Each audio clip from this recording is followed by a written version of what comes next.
Assalomu alaykum akalar, ukalar, opa-singillar. Mana navbatdagi Toshkent Moskva направленияsidagi avtobuslarimiz ketmoqda. Kimdan kim shunday komfortabilniy avtobuslarga ketmoqchi bo'lsa, ishonchli nomerlar ekranda.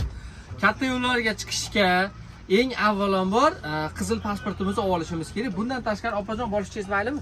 1 minutga. Bamdaqa bolishalarni mana opamiz modnisniki mana bu bolishalarni olsanglar, yo'lda bo'yninglar og'rimaydi. Agar tomobod uxlab qolsanglar ham ketib qolmaysizlar. Shunaqa narsalarni olishni tavsiya qilaman. Ba'zan sizlarga agar iloji bo'lsa yo'lda olib olinglar. Maza qilib ketasizmi yo'q? Kim shunday komfortabilniy avtobuslarda shunaqa sharoit zo'r avtobuslarga ketmoqchi bo'lsa, tavsiya qilamiz. Ishonchli nomerlar ekranda. Nima deysiz aka? Avtobus haqida. Zo'r. Yaxshimi? Hozir. Tavsiya qilsa bo'laveradimi? Ozoda pokiza, premo qo'yilib o'tirdingizmi? O'zimizni qo'yildi. Tavsiya qilsa bo'laveradi. Kelishaversin. Akalar, ukalar, har bir yo'lovchiga 65-70 kilogrammgacha yuklar palovjda bemalol olib kelib ketsa bo'lar ekan aka. Qayerdasiz? Assalomu alaykum. Samarqand. Samarqandlik akalarimiz kelishaversinmi? Kelaversin. Akalar, bizda nafaqat Moskva orqali Sankt-Peterburg shahriga ham ketsanglar bo'ladi. Shunday komfortabilniy avtobuslar. To'g'rimi aka? Siz qayerga ketyapsiz? Assalomu alaykum. Qayerdan keldingiz? Og'daryodan. Og'daryo, Samarqand. Sizlar Samarqandda. Mana Samarqandlik akalarimiz xudo xolasa bugun rekord o'rnatdi.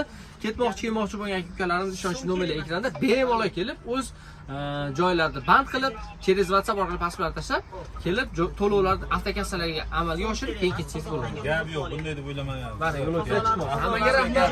Sog' salomat bo'ling.